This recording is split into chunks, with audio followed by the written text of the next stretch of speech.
Okay, so day 5, and yesterday was interesting.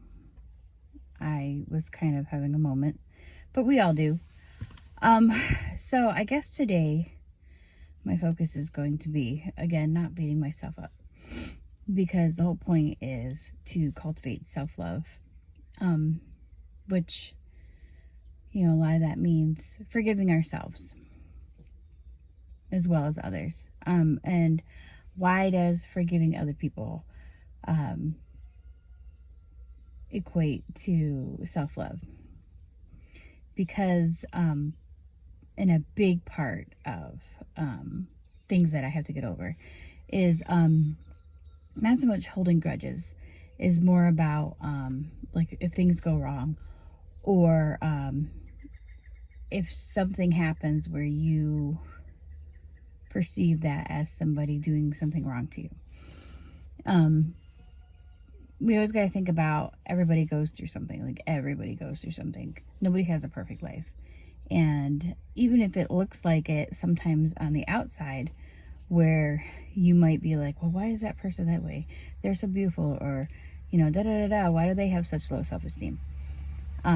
Sometimes you might not know why that person has that issue. So, because there's a person in my life that, like, I just think is beautiful, and they struggle with self-esteem. And sometimes I'll say things that are like insensitive because I have low self-esteem, and I don't look at things from their point of view, what they've been through, what they did growing up, whether that is why they don't feel the greatest about themselves all the time, and why sometimes they make certain choices. So anyway, that's the whole thing too, is making sure that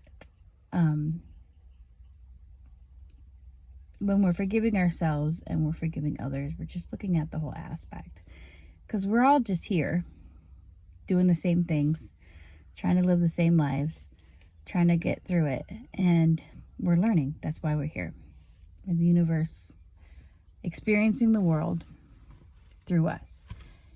And the best thing that we can really do is try to make that experience as explorative, as creative, as love-filled as possible. And you can't do that if you're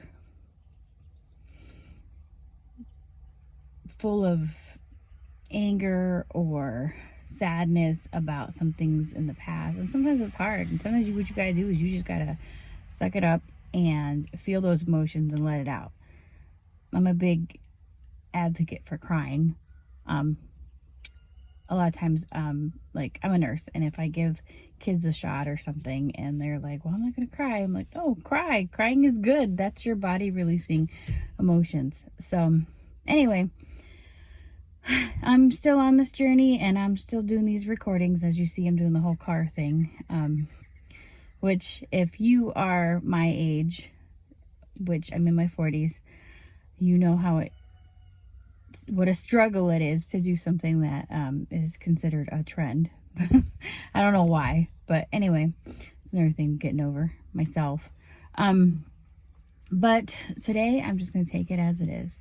Things aren't perfect all the time, and I can't stress about that, can't beat myself up about that. So I'm going to give myself some forgiveness, and forgive other people that I might have felt wronged me, or even if they had nothing to do with me. There's people that sometimes you hold grudges against, and it's a lot of times, if you look at the situation, it's a reflection of how you feel about yourself. Because if you feel good about yourself and you're loving yourself as much as you can, all you can do is radiate love.